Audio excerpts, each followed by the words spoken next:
Hey everybody! A little while ago, I got a letter from one of you wonderful viewers whom I cherish. I wasn't able to stop thinking about it. That to me says, well, let's talk about it.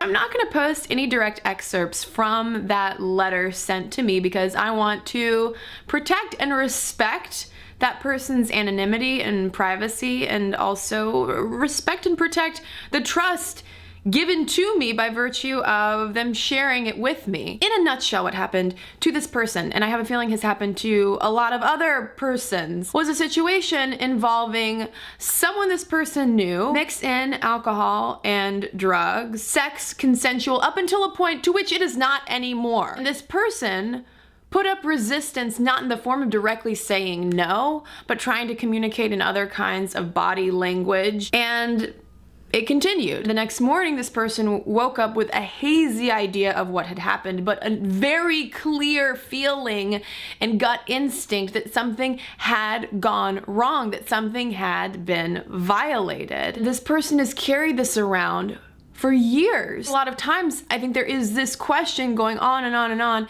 in the brain of, well, was it really rape? Can I call it sexual assault? Does that make my friend a rapist? We compartmentalize it as small as we can and we put it away. Not only because of the implications of what that means for us, but also the implications of what that means for the other person. When it comes to that question of was it rape, I can tell you what the legal definitions of rape and sexual assault are. I can also tell you that those legal definitions will change in the United States depending on what state you're in. But to hopefully add a little more nuance to those definitions and stats and facts, I do want to offer things that don't disqualify, double negative alert, people or situations from being rape or sexual assault. When it comes to the question of was it rape, the answer may be yes, even if you know the person, even if you were both drunk and or otherwise intoxicated, even if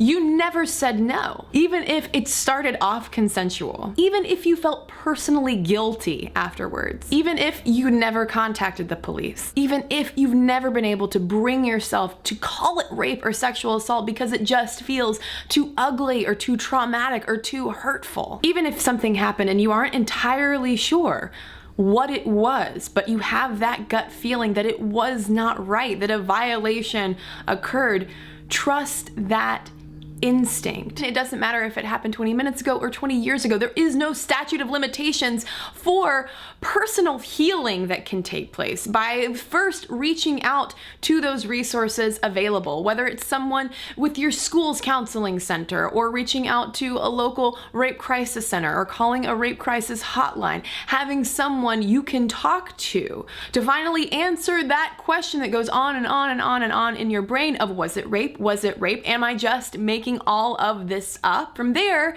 speaking of legalities, who can help you decide if and whether that is a path that you want to pursue. And that, my friends, in terms of reporting things to the police and pursuing that is up to you. I simply want to encourage you to take advantage of the resources that are available in the time that you need to do it. What I'm most concerned about right now, where I'm sitting, is you and the people that I hear from who carry these questions around in their brain for years, and even carrying it around an hour or a day is too long. If the main thing that's holding you back is fear that someone won't believe you,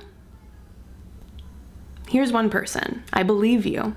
I also want to note too that everything that I'm saying can also be applied to someone who might wake up and wonder if they just perpetrated rape or sexual assault. This is not a one-sided conversation. There are lots of links posted in the video description below if you want to learn more and also find more information on locating your local rape crisis center. Friends who know of international rape crisis hotlines and centers and great websites for that, please post in the comments below. All this week on the show, I am going to be talking about sexual assault assault types of issues because April is Sexual Assault Awareness Month, and I also want to hear from you. Any experience or insight that you are willing to share, please, please, please post them in the comments below. And as always, ask me your questions so I can give you some answers.